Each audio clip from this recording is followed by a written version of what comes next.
देखिए, जो हमारे अकाउंट्स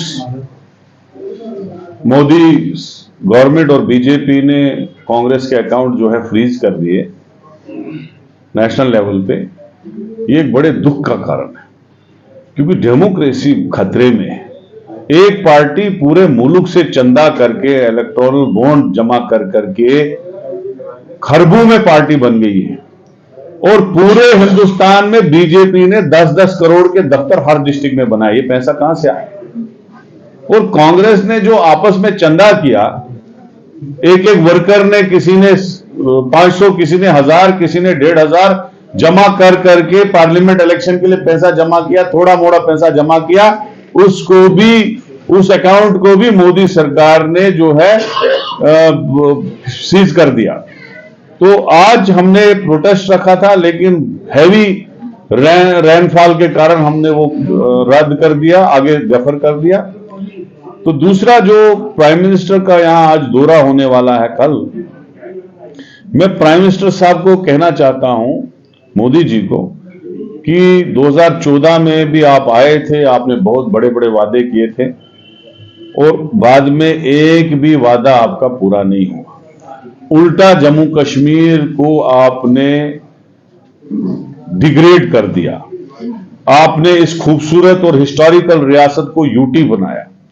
आपने इस रियासत का जो स्पेशल स्टेटस था वो छीन लिया। और आप आज किस लिए आ रहे हो? आपके शासन की अब 10 से 15 दिन बचे हैं कोड ऑफ कंडक्ट के बाद। आपका पार्लियामेंट का सेशन खत्म हो चुका है, किसान धरने पे है, उनकी डिमांडें आप मान नहीं रहे हो। तो मैं ये कहूंगा, अगर आप चाहते हो कि जम्मू कश्मीर के लोग खुश रहें और आपके वादे का जो है एहतराम करें, तो प्राइम मिनिस्टर साहब आज हमारा स्टेट हुड वापस दें, हमारे लैंड और जॉब की गारंटी जो है वो दें। जो स्टेट सब्जेक्ट हमारा था, जो महाराजा ने 1927 में हमें दिया था, जिससे हमारी नौकरी और हमारा जो है जमीनें जो सुरक्षित थी, वो बहाल करें। केसीसी लोन माफ करें। स्मार्ट मीटरों को जम्मू की सिटी से उखाड़ के फेंके, लोगों को राहत दे।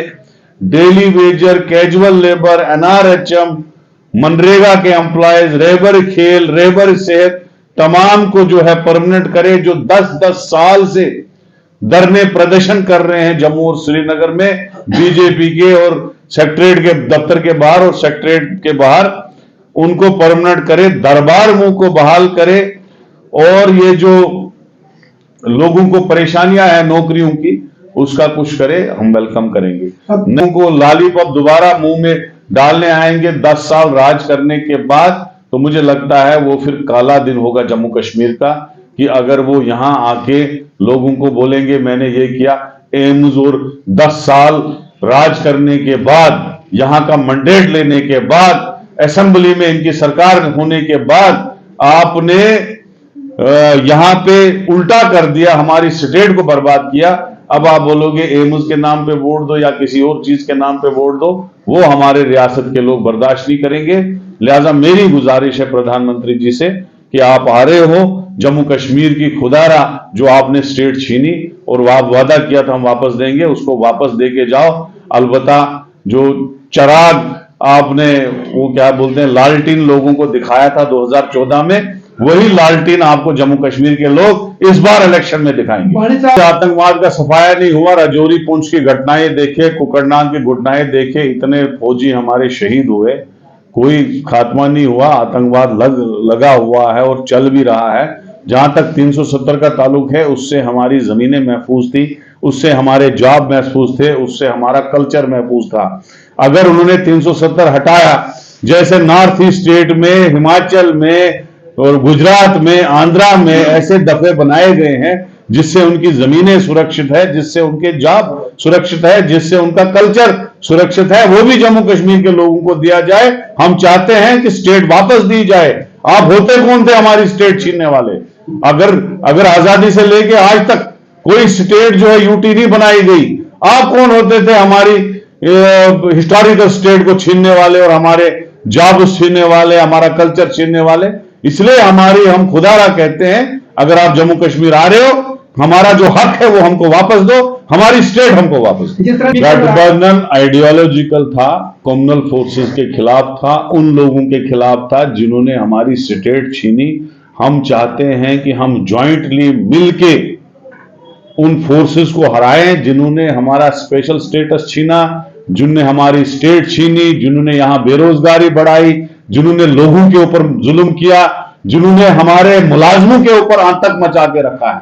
हमारा ये था, हम चाहते हैं कि ज्वाइंटली सब फोर्सेस जाके मिलके हम लड़े, और आइंदा आने वाले वक्त में जो भी इस अलायंस से बाहर निकलेगा वो लोगों के सामने एक्सपोज होगा, लोगों को पता चलेगा ये जो लोग कभी कोर्टों में कभी सड़कों पे थे वो ये खुद लोग फिर एक्सपोज हो जाए। जनता पार्टी ने किस चीज की धज्जियां नहीं उड़ाई? एमएलए इन्होंने खरीदे, हुकूमतें इन्होंने गिराई, सारे इंस्टीट्यूट इनके कब्जे में, इलेक्टोरियल बॉन्ड्स जो है वो देख लीजिए आप, एक ही पार्टी को सारे जा रहे हैं। एक बहुत बड़ा स्कैंडल है। क्या नहीं इन्होंने किया? किसानों को 2 साल पहले इन्होंने वादा किया हम एमएसपी पे लीगल गारंटी देंगे, दी। अब लोग इनको हम इस्तीफा क्या देना है, अब लोग ही इनसे इस्तीफा लेंगे। आने वाले जो 1 महीने के बाद इलेक्शन है उसमें लोग इनसे खुद इस्तीफा लेंगे, इनकी खुद कुर्सी छीनेंगे। Thank you.